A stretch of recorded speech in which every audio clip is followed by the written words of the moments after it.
Hey Todd, yesterday morning before the game, you said that you wanted the guys to go out there and play the game as opposed to think the game. Were you generally pleased with, or I guess, did you think that they were able to do that?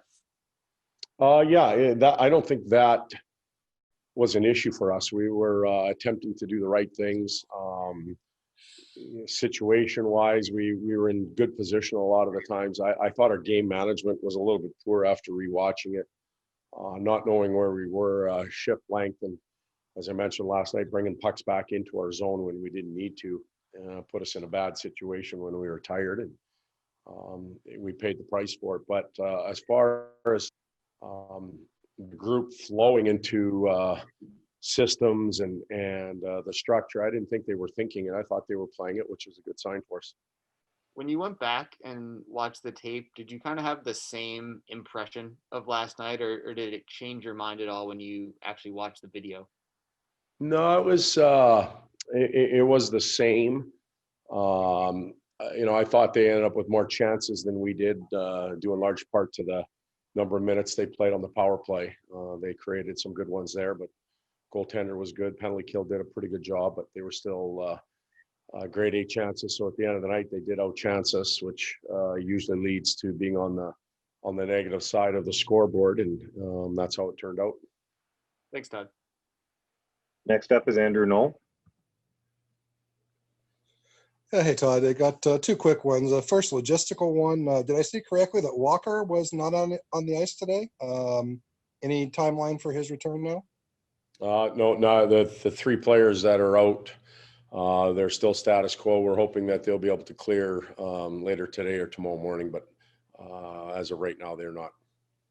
And then I wanted to ask you about Dustin Brown. Scored his 300th goal last night. I know obviously you've played against him in the division longer than you've had him, but you had him a couple of years now. I just want to get your thoughts as to what that says, that in addition to all the things that he brings in terms of physicality, leadership, and so forth, he's also managed to pot 300 goals in his career. Well, you don't stay in one spot for as long as Dustin has if you don't bring a lot of intangibles to the table. And certainly 300 is a goal that not a lot of people will reach. It speaks to his longevity and his skill set, and we're happy that he reached that goal. Over and above that, he's provided a physicality for this team and some leadership for a long, long time. Played in every situation. So again, we're fortunate to have him. We hope that he can continue on and continue to provide us what we need as a team moving forward for the next few years. Thank you. Next up is Dennis Bernstein. Todd, how do you correct the decision-making errors? Is it video on ice, one-on-one with the players? How do you go about having them make the right decisions next time? Well, we talk about the situation that we're in, and we try and make it predictable for those players. So, pick whatever you want. Mistakes that we made last night, you'll see patterns of them, and we'll address it in video. We'll explain why these mistakes are happening. And it's not always on the negative side. It can be positive as well. Hey, why did we play well in this area of the game? And we'll try and point it out. And I think that's a way of teaching hockey sense or awareness on the ice, and try and make it predictable with structure. So if I do this, this is going to happen, and I know I have a certain out in this area, both offensively and defensively. And that takes a while. It takes a group to come together quickly. I thought, again, we did a lot of good things last night. I didn't think our game management was real good, and it ended up costing us. Thanks, Todd. Next up is Jack Harris. Todd, on that penalty, when you guys started the PK late in the third period, that last one, Gabe went out there and won that face-off. I mean, is he a guy that you trust to be a bit of a face-off specialist in some of those high leverage situations already? Well, we don't have, we have right-handed centermen. There's no doubt about it. But eventually, Gabe is going to have some of that in his toolkit. I think it forces him to be responsible defensively as well. Not that we're looking to do that, but it adds to his minutes, puts him in a situation where he has to penalty kill. I think some of your best penalty killers are often guys that have good offensive instincts. But the actual face-off itself, he was our righty that was winning the majority of them, so we felt comfortable doing that. And then on that first goal, was Mikey at fault at all on that stretch pass that looked like it maybe got behind him in the neutral zone? And if so, just, what did it kind of tell you about him, that the way he played down the stretch in that game with Matt? You're talking, okay, so take me through this. You're talking Minnesota's first goal? Yeah, the stretch pass to Kaprizov that he got kind of right around your guys' blue line. Yeah, no. We have some structure rules for that situation. We're okay with where Mikey was. We made a few other mistakes that led to the goal, and it's fixable, and we'll work on it. We have already addressed it today, so no. That's good. Thank you. Next up is Lisa Dillman. Todd, I guess conventional wisdom held that goaltenders might be behind because of this long break, and that certainly didn't seem to be the case with Jonathan. Is that a byproduct of who he is, or a little bit of both, or a unique situation? I think it's who he is. He would probably be the first to tell you that he wasn't happy with his start last year, so maybe he approached summer off season, this pandemic time off, maybe a little bit differently.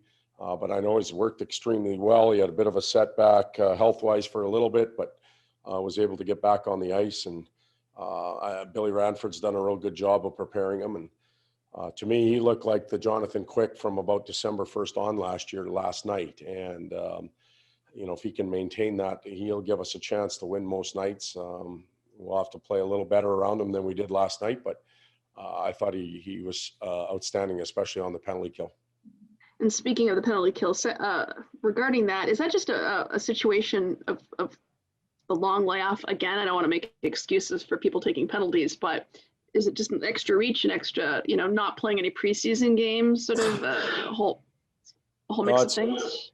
Yeah, I really believe it is. And, officials are getting back to identifying to the players what the standards are and how they're going to be called, what's acceptable and unacceptable. And we push the limits, and you cross the line, you're going to get called. And we haven't played in those situations since, March. And the hockey memory is a good one, but it's also going out and repeating it and doing it over and over again. And there were power plays all over the league last night as we were waiting for our game to start. We were watching others, and you could see there was 5-on-3 situations, a lot of penalties being called all over. And we talked about it before, but talk is cheap. Sometimes you have to go out and execute, and we failed to do that in certain situations.